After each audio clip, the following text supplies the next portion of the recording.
Bonsoir à vous tous, que Dieu vous bénisse. Aujourd'hui, l'Éternel Dieu nous a mis à cœur de venir avec un thème qui nous dit avant notre venue sur terre. Avant notre venue sur terre. Je personnalise ça, je dis avant ma venue sur terre, où j'étais. Avant que je sois sur terre, où j'étais. C'est vraiment une des exemples de questions que la plupart de personnalités se posent. Avant que je sois né, où j'étais? Après que je mourrai, où j'irai? Car l'homme, nécessairement, il n'a que 2 jours. Ce sur quoi nous allons parler. Car le 2 jours de l'homme, il y en a le jour de la naissance ainsi que le jour de la mort. C'est vraiment essentiel. Veuillez partager la vidéo, veuillez vous abonner à notre chaîne et partager la vidéo car c'est vraiment essentiel. Avant notre venue sur terre, êtes-vous stupéfait d'entendre la parole de Dieu adressée au prophète Jérémie? Avant que je t'eusse formé dans le ventre de ta mère, je te connaissais. Et avant que tu fisses sortir de son sein, je t'avais consacré, je t'avais établi prophète de nations. Le terme qui m'intéresse le plus, c'est connaître. Connaître en hébreu, c'est shefli, yada, qui démontre une préférence, un amour ou encore une grâce. Ce terme en grec, c'est ginosko oida, qui veut dire tout simplement connaître avec plus de précision. En définitive, il démontre une réciprocité d'une relation entre deux êtres. Quand Dieu dit à Jérémie, avant que je t'eusse formé dans le ventre de ta mère, je te connaissais, cela démontre en soi une relation qui existait, entre les deux êtres, entre Jérémie et Dieu en soi, dans la profondeur de la connaissance de ce terme. Vous allez comprendre que c'est un échange de connaissances. Ça veut dire la connaissance qui est employée en Jérémie, c'était une relation entre deux êtres comme ça, oui, une relation, ça va. Nous savons par là qu'il y avait une considération relationnelle entre Jérémie et Dieu, car ce terme est un synonyme d'expérimentation d'une connaissance basée sur une solide relation amicale.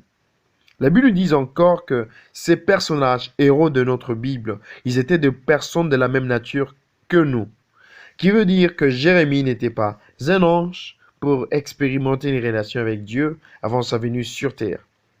Il était plutôt une âme qui attendait une venue en chair, qui est l'autorisation à revêtir un corps physique. Depuis son arrivée sur cette terre, Dieu lui a fait oublier son passé d'avant, avant qu'il soit conçu dans le ventre de sa mère. Ça, c'est pour Jérémie. C'est vraiment important. C'est vraiment important. L'apôtre Paul, vous imaginez, nous parle d'une course. Il dit, nous sommes en course pour remporter les prix de la vocation céleste de Dieu en Jésus-Christ. En soi, la course, elle est faite uniquement aux personnes matures, aux personnes aptes, aux personnes averties et préparées pour faire cette course. Toute personne ayant vécu sur cette terre, nous tous, nous sommes appelés à cette course. La course auquel nous tous nous sommes confrontés et appelés, c'est la course de la vie éternelle. La course de la vie éternelle. C'est pourquoi Dieu a créé l'homme pour l'éternité. Mais l'homme a échoué à entrer dans l'éternité parce que Dieu avait placé ces 2 arbres. Dieu n'a pas interdit à l'homme d'aller toucher à l'arbre de la connaissance du bien et du mal. Plutôt à l'arbre de la vie. Dieu a plutôt refusé que l'homme aille toucher à l'arbre de la connaissance du bien et du mal. Mais Dieu n'a nullement refusé à l'homme de manger à l'arbre de la vie. Si l'homme avait mangé à l'arbre de la vie, Dieu devait uniquement enlever de là l'arbre de la connaissance du bien et du mal. Et l'homme devait vivre éternellement dans le jardin. Mais l'homme est allé toucher à l'arbre de la connaissance du bien et du mal. Dieu a enlevé les 2 arbres, il les a sécurisés. Vous voyez? C'est comme ça. Mais mettons, Dieu depuis ce temps, il nous a mis nous tous à cette course de la vie éternelle. Ça a commencé depuis longtemps, la course de la vie éternelle. Car notre Dieu n'est pas un dictateur. Et notre présence sur terre, non seulement nous le chrétiens, non seulement le chrétien, non seulement le religieux, mais à tout le monde, nous sommes dans cette course que nous sommes. C'est vraiment essentiel. C'est impossible que vous puissiez entrer dans un jeu, dans une course, sans votre dévouement, sans être averti au préalable que nous avons, plutôt sans que vous puissiez poser votre consentement et vivre la course. Ça veut dire, ça dépendait de vous, de votre accord à descendre sur terre. Avant que vous puissiez descendre sur terre, Dieu a demandé votre aval, votre mot. Est-ce que acceptes-tu, mon fils, de descendre? Vous aviez accepté. Et en descendant, Dieu vous a fait oublier tout le passé. Et vous aviez commencé votre course. Car un jour, c'était spirituellement comme ça. Je me suis vu comment je défilais dans ma vie. Et tout d'un coup, comme ça, je quittais de chez nous à la maison. J'ai eu un chez moi et puis après un chez moi, j'ai vu le Seigneur Jésus qui rentrait. Après que le Seigneur Jésus est rentré, je me suis vu dans le ciel. Et après que je me suis vu dans le ciel, je vis, ma vie était dans un livre, dans un petit livre comme ça. Il fallait passer au jugement. Le jugement a commencé d'abord à nous qui étions enfants, parce que dans le ciel, malgré que j'étais vieux, j'étais grand, avant que je meure, pas vieux comme vieillard, non, non, j'étais avancé en âge. Mais quand j'étais dans le ciel, j'étais comme un enfant de 8 ans, 7 ans. C'était magnifique. Un endroit que j'ai jamais vu sur terre. J'étais là dans le ciel. Et étant dans le ciel là-bas, ma vie était sous forme d'un livre où tu ouvres et ça commence à montrer de A à Z. Ce que tu as fait dès le premier jour, comment tu as été conçu par ta maman, et puis jusqu'à ton enlèvement, bien jusqu'à ta mort. Chacun avait un livre. Et nous étions moins nombreux dans le ciel. Il n'y avait pas beaucoup de gens, moins nombreux. Et parmi ceux qui étaient enlevés, chacun avait ce livre. Il suffit seulement que tu ouvres ce livre, ça commence à montrer comme une vidéo, comme une télévision à 3 dimensions, comme ça. Ça montre tout ce que tu pouvais faire et tout ce que tu as déjà fait. Alors, d'un coup, nous avons entendu des trompettes qui retentissaient. On nous a appelés dans le ciel. On nous a dit, venez devant le trône. Et nous sommes tenus devant le trône. Nous étions en bas et le Seigneur était en haut. Je vous dis, le Seigneur n'est pas vieux. Dieu n'est pas vieux sous son trône. Il n'a pas d'âge, mais il ressemble à un homme qui a 33 ans. Et tout d'un coup, une puissance nous a attirés, tout en étant en face de lui dans le ciel. Nous avons été élevé jusqu'à être là où il était. Il brillait comme la face du soleil. Il brillait comme le soleil. Personne ne pouvait le regarder dans les yeux. Et d'un coup, nos livres furent ouverts. Il nous a jugés. Et après qu'il nous a jugés, après Dieu nous a aidés, je me suis vu passer derrière le dos de Dieu. Je tenais Jésus-Christ assis sur le trône. Je le tenais sous son épaule. J'étais un enfant de 3 ans. Et plutôt pas de 3 ans, de 8 ans dans le ciel. L'image, je connaissais même mon âge que j'ai 8 ans. Je connaissais beaucoup de choses. Et je me suis vu, j'ai tenu Jésus sous l'épaule qui était assis sur le trône, seul sur le trône. Et j'ai vu des milliers et des milliers de gens, des milliers et des milliers de gens qui venaient de toutes parts, de toute tribu, de toute langue, des milliers et des milliers de gens qui venaient pour être jugés devant le trône. C'était la fin de tout. Et après que j'ai vu les gens qui venaient pour être jugés devant le trône, j'ai vu quelques-uns de membres de ma famille qui ont été condamnés pour le feu éternel. Pour le feu éternel, c'était une personne qui croyait à l'existence de Dieu jusqu'à ce qu'elle est tombée par un péché quelconque et puis pap, elle a été condamnée pour le feu éternel, vous imaginez. Et on l'a jetée dans le feu. Pendant que je regardais, c'était passé. En soi, c'est comme ça, mon frère, ma soeur. Nous avons connu Dieu, car la vérité nous affranchira, dit notre Seigneur Jésus-Christ. Quand nous serons au ciel, nous connaîtrons toute la vérité, et toute la vérité nous sera affranchie. Réserve d'âme spirituelle. Cela que nous étions avant. 2, nous sommes descendus dans l'Égypte. Et 3, nous avons fait une prise de conscience. Et 4, nous sommes entrés dans le désert. Et 5, nous sommes dans Cana. Réserve d'âme spirituelle, Égypte, prise de conscience, désert, qui est l'école de Dieu, et puis Cana, qui ne signifie que le passage. Nous sommes dans 1. La réserve d'âme spirituelle.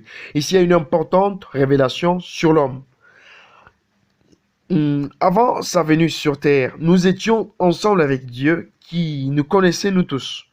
Avant notre venue sur terre, comme Israël devait accomplir cette prophétie de descendre dans la vallée, l'Égypte, pour y passer 430 ans de servitude. Ainsi, nous aussi, nous sommes descendus ici sur terre pour y passer nos 97 ans, nos 90 ans. Ce ne sont que de petites poussières de zégon devant la face de Dieu. Ce petit temps là-bas, quand vous ouvrez le livre tel que dans le spirituel, si j'ouvre seulement le livre que j'avais au temps au ciel, ça ne faisait même pas une minute, je vois tout ce que j'avais vécu sur terre. Alors, c'était comme ça. Alors, avec objectif de vivre selon la volonté de Dieu, nous avons consenti à Dieu, premièrement, c'est comme ça. Et puis nous sommes descendus en Égypte, j'aime ici. Ce terme Égypte vient de l'hébreu, ce Nachal, Égypte, qui vient de l'hébreu, qui est synonyme d'une vallée. Sachant qu'une vallée est l'intersection de deux montagnes. La montagne égorge le sommet et le pic. Le creux, le sommet et le creux. Très bien. Le sommet, c'est l'image du ciel, le premier sommet, tandis que le deuxième sommet est l'image du ciel. Le premier sommet, c'est l'image du ciel où nous venons. Le deuxième sommet est l'image du ciel où nous allons. Le milieu de ces deux montagnes, c'est ça l'Égypte, la vallée, l'intercession de ces deux montagnes. Le soleil de la justice, c'est ça Jésus. Le soleil de la justice, il est difficile, pleinement difficile, si le soleil n'est pas au pic, qu'il puisse éclairer dans la vallée. Dans la vallée, c'est un endroit où règne le ténèbre. L'Égypte, c'est un endroit où règne le ténèbre, car le soleil de justice a des difficultés à pouvoir y faire parvenir ses rayons solaires. Il peut y avoir d'ombre, mais plutôt il y a de l'ombre. Il peut y avoir des rayons solaires, mais de lointain. La vallée, qui est tout près de deux montagnes, serait de loin à être touché par le soleil. C'est vraiment essentiel. L'Égypte, elle est cette vallée. C'est cette intersection de ces deux montagnes qu'est l'Égypte. La première montagne, c'est un sommet et la deuxième montagne, c'est aussi un sommet. J'aime Jonas, qui était envoyé par Dieu vers Ninive, afin de parvenir le message. Il a fui l'appel et il s'est retrouvé au tourment. Après qu'il fut englouti par le poisson, le cœur de Jonas était dans le ventre du poisson, tandis que son âme était aux racines des montagnes. Aux racines de montagne, le racine de montagne est de même que la vallée. Et de même que la source ou la vallée. C'est ça. Où la montagne a pu commencer. C'est ça la vallée. En soi, l'Égypte est aussi symbole du séjour de mort. L'Égypte est aussi symbole d'un endroit où règne le mal. Car dans l'Égypte antique, le pharaon obligé de l'adorer. Il y avait de Dieu, l'eau c'était un petit dieu, le soleil c'était un petit dieu, la lune c'était un petit dieu. Ils avaient beaucoup de déesses. C'était une nation qui vivait dans la mosaïque. C'était une nation qui vivait dans le désordre. C'est ça l'Égypte. Ça symbolise le désordre, les choses qui ne vont pas, les choses, vous voyez, dans ce terme là-bas. Mais mettons, cela a pu être symbole du monde auquel nous sommes aujourd'hui. Il y a des hommes qui sont dans l'occultisme, ils demandent l'adoration, le diable demande l'adoration, les personnes qui sont hautement placées avec de postes stratégiques dans le monde, ils demandent l'adoration. Le monde auquel nous vivons, c'est symbole de l'Égypte antique, où les hommes adorent n'importe quoi. Bon, je ne vais pas plus entrer en profondeur. Cette vidéo, je vais l'exploiter dans les deux termes. Pour aujourd'hui, nous nous arrêtons sur l'Égypte. Prochainement, nous allons aller et entrer en profondeur. Que Dieu vous bénisse profondément. Je vous aime tellement. Veuillez vous abonner à ma chaîne. Réveil pour l'enlèvement. Préparez-vous car le Seigneur Jésus-Christ est à la porte. Je vous aime tellement. Que Dieu puisse sérieusement vous bénir et vous élever dans le nom de Jésus-Christ. Amen.